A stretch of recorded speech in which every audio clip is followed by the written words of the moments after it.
All right, today is Friday, November 29th, 2024. We are in Kenosha, Wisconsin at the University of Wisconsin Parkside, right next to Footlocker Midwest Regional Course. We're gonna go in and get the packet, and then I'm gonna go prep the course. It's like 25 degrees out, 18-mile-an-hour winds, 25-mile-an-hour gusts or something like that, so it's super cold. It's kind of what it's gonna be like tomorrow for the conditions, so it'd be good to see how it feels and stuff like that. So we're gonna go in and get the packet right now.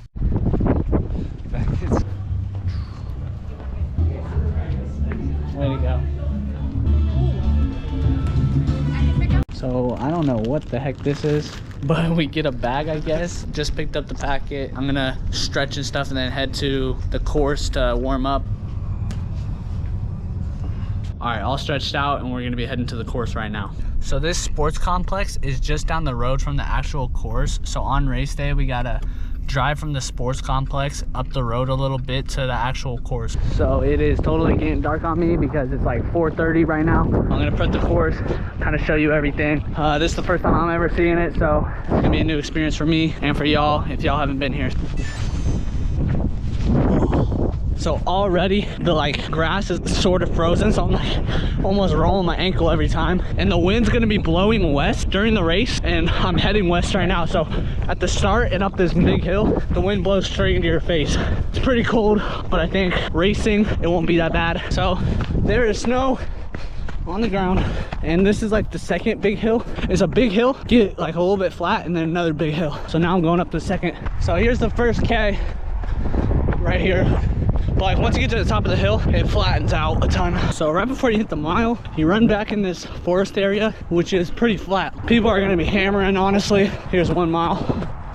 I think tomorrow's gonna be a fast race because once you're back here in the woods, you can't even feel the wind and it's flat. So when you come out of the mile loop, you hit 2 kilometers, and it's actually so dark now. I'm running blind out here. Oh, it's low-key dark and scary back here. Like this whole wooded section. So after you come out of the forest area, you hit 3K and you're back on the hill that you ran on the start, and you start bombing down it. 2 miles right here. It's so dark and scary back here, but right here's the 4K, so you can't even see it, bro. This thing is kind of big. Hell nah. I just heard something in the forest. Hell nah. Hell nah.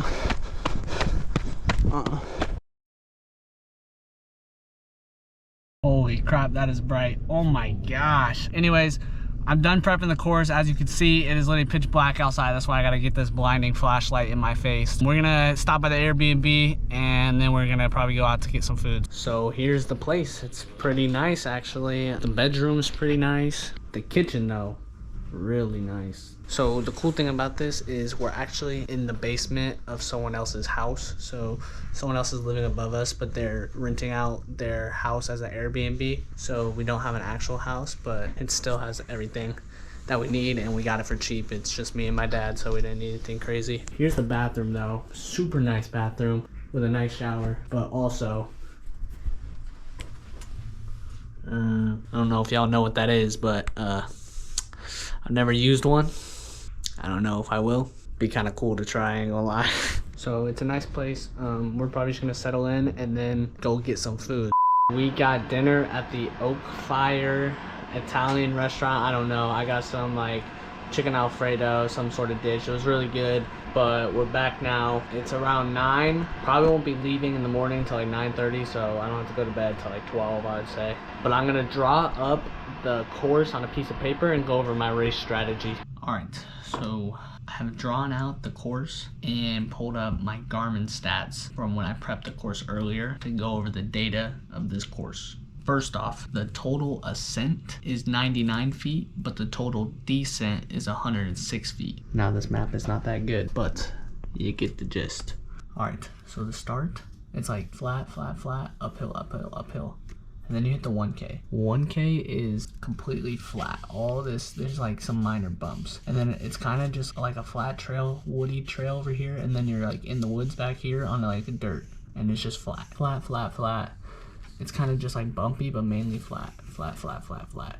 Then you kind of hit a mini downhill. It's like a nice, natural, gradual downhill. Boom, boom, boom. And then now you're bombing down this hill. Bomb, bomb, bomb. And then it kind of gets flat again right here. Flat, then it's kind of gradual downhill, and then you start going uphill again right around here, right in here somewhere. You start going uphill, and then right here you bomb downhill again, bomb, and then it's like kind of uphill again. So basically, let me show you the graph. I might just pop it up on screen, but the start, as you can see, is just like straight uphill, and then the flat part, I guess, is kind of downhill. Then you go up a little bit again, and then the bombing part, you can kind of tell it's like 2/3 of the way of the course, but yeah, it's like just completely downhill. You're bombing. Then it flattens out, and then that's that big hill. So like right when you get to the end of this big hill is the most important part of the race. If you let people get away there, or you let them break you, you lost. Like, you're not getting top 10. I mean, like, honestly, that downhill, you should just be pushing your heart out. From the start of that hill is where you're all out. Honestly, got a good race strategy going here. I'm pretty confident right now, which if I have a bad race, it's gonna look bad. But right now, I'm pretty confident in my abilities, and I'm basically just gonna go to the front, see how long I can stay in the front. Hopefully that's all the way to the end, but we'll see.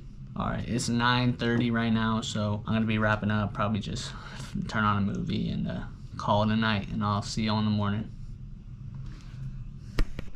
Good morning, it's 9 a.m., race day.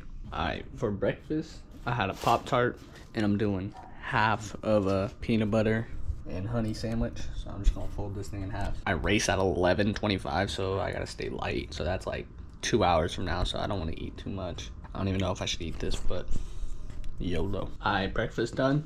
I'm throwing on the race day fit. Alright, here's the race day fit. We just got half tights and this compression shirt, so I stay warm but not too warm. I'm just gonna get dressed, get my warm-ups on, and then we're hitting the road.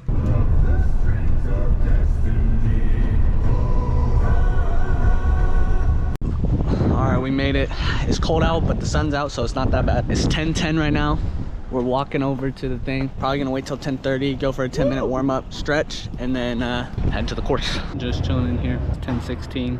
Gonna go warm up at 10:30. Everyone's kind of just chilling in here. It's kind of quiet. There's not as many people in here as I thought there would be. It's 11:01. The warm-up's done, stretched out and everything. And then we're heading over to the course right now. There's so many people here. I gotta spike up now. So the ground is super hard and the footing is really bad with long spikes. So I kind of regret wearing long spikes just because the ground's so hard, but you know, what can you do now? It's 7 minutes till the start. All right, all the build-ups are done. 5 minutes till the start. See y'all during the race. Right. Let's go, Carrera!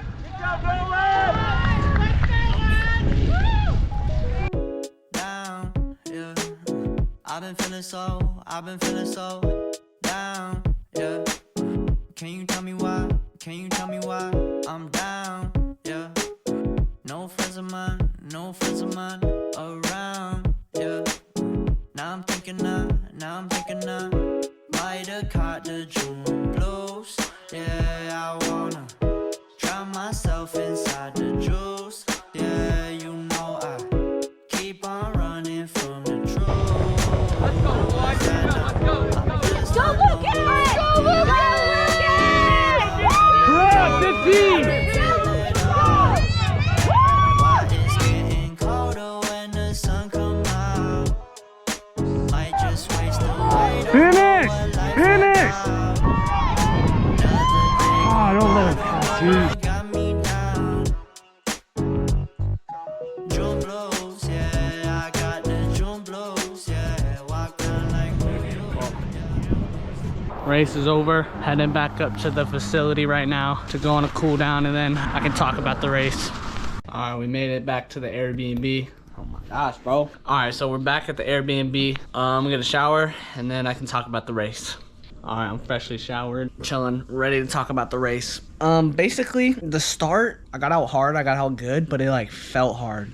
Like I got out hard, but it felt hard, and that's the thing. I was like pushing, dude. By the time we hit that hill, like I was already cooked, and then we got up the hill, and I was like, holy crap, this is gonna be tough, bro. This is gonna be tough. By the time we took the right turn to go to the mile, I was chilling. I was in a good spot. Like I was in the pack. It was just kind of hard to run in such a deep pack like that, because 1 second some guy just randomly slows down in front of you, and then you gotta maneuver around him. It's just kind of weird. But so we took the curve. We hit the mile. I saw 4:59 on the clock. I ran like a 5:01 mile, dude. I would have told you that we were running like 4:40s. That's what the pace felt like, and that's probably what the pace was once we got to the flat part. It's just that hill really slowed everyone down, but still, like the pace felt so hot. And I think when people saw that 5 flat on the clock, they like sped up because they're like, oh no, I can't run that slow. So then I just kind of I was kind of just trying to chill in the pack. I saw some names that I knew, and I was like, all right, I'm just gonna try to stick with them because they were kind of hanging back a little bit. So then we come out of the mile loop and hit about 2K. That's where the front pack really, they started pressing, and I was like, okay, like I just can't, like today I just couldn't handle the pace, like to put it simply. So I was kind of chilling back with these other guys. I kind of stayed with them for like majority of the race. We go through the 2K loop, and then we come back out at 3K, and we start bombing down the hill. And that hill was honestly kind of tough. Like when you're bombing down it and you're already hurting, it just kind of sucked. And at that point, my chest is just hurting so bad. I heard some guys say some kid was like 21st behind me. So I was like, okay, well, the front pack's already clear up there. I'm clear back here. I'm probably not going to catch them. I'm probably not going to make the top 10, which is unfortunate, but you know, reality set in. And then I just started pushing, trying to stay relaxed on the flat. We kind of went through that back loop, and it was kind of hilly. And once we hit like the one main hill, I was like, holy crap. And I just started pushing it, and I was kind of running with these two kids, some kid in a pink singlet and some kid in like a red white singlet or something like that. I would take the pace and they would take the pace. We'd randomly just take over. I don't know what was even happening there, but we got through that final 4K section, and I was like, all right, bro, time to start pressing. We got up that hill, and it was just time to go. I was cooked. So there's this steep little hill right before you go to the flat area and take a right to the finish. And like, I was just cooked, bro. And the whole time from when we got to the flat part and like through the 4K loop, kind of, there was these two guys in front of me and the two guys I was running with. And I think that's like, those two guys were just on our sights. Like we were just trying to catch those two guys, and we bombed down that hill, and we're finally like right up next to them. And then right when we turned right, like that's when we caught them. Right when I turned right to go to the finish, I could see the finish line. I just like, something just like hit me, and I was like, okay, I can start kicking now. And so then I start kicking, I start pulling away from the pack. But one of the kids that we caught, so the kid that fell off the pace of the lead pack, we caught him, but then he freaking nabbed me at the line. He beat me like 0.1 seconds. I don't know what happened. It's just kind of like, he just like came on my shoulder so late, I didn't have time to react to it. And so he just nipped me at the line, which is unfortunate. I don't think I've ever been nipped at the line like that. So first for everything, that's a little unfortunate, you know. And running 15:33, if I didn't see the clock, I would have told you I broke 15 today. That's what the pace felt like. When I saw 10 flat on the clock at 2 miles, I was just like distraught.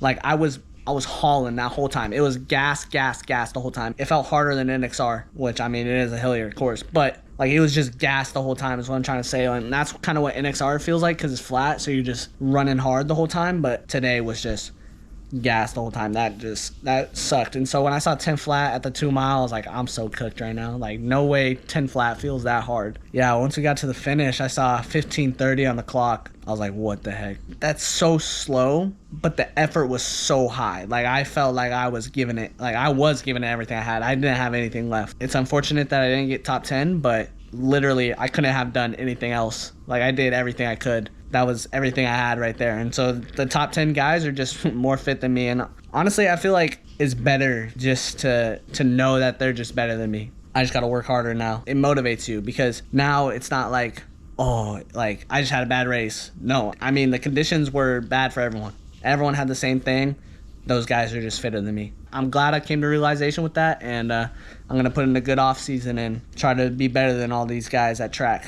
But that's enough for me yapping about the race. We're going to go head to Canes right now to cheer me up, because Canes is the only thing that can cheer me up. Canes is done. Put down some canes. Now we're going to go explore downtown Kenosha and see what they're doing. I really want to see Lake Michigan. I just want to look across it, you know? See the other side. I bet I can.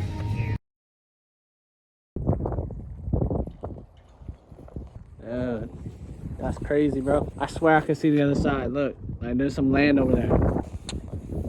Nice rocks. Whew. It's so cold as hell out here, though. I'm actually scared. I'm about to drop my phone. We're on the rocks. Ooh, the wind blew. All right, I'm actually scared to pull my phone. Bro, this stuff's frozen over. Got some icicles, bro.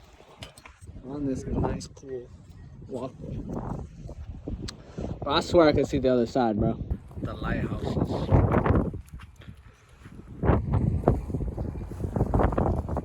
I get to say I saw Lake Michigan, but it's not worth it. It's way too cold out here. This is probably the dude who saw Lake Michigan and thought he was on the East Coast. It wasn't worth it. That's way too cold. All right, we have made it to Fet's bar. I don't know, some sort of bar that has pool and ping pong and darts. So we're probably trying to chill here for the rest of the day. All right, after we played ping pong, we went and found another place and played some pool because I don't think I was actually supposed to be allowed into that bar where we played ping pong. I think it was 21 and up, but I snuck in there. We just ended up playing some rounds of pool. I was smoking my dad because I'm just the GOAT at pool. So. But I'm going to be wrapping up the video here. We got a 10-hour drive back to Nebraska tomorrow morning. So I hope you all enjoyed this video. It's unfortunate I did not qualify, but I'm going to be racing a 2-mile in 2 weeks from now on December 14th. So hopefully I can get my get back there before I take a break and start training for some more indoor meets come January and February and get ready for outdoor season. So peace out, y'all.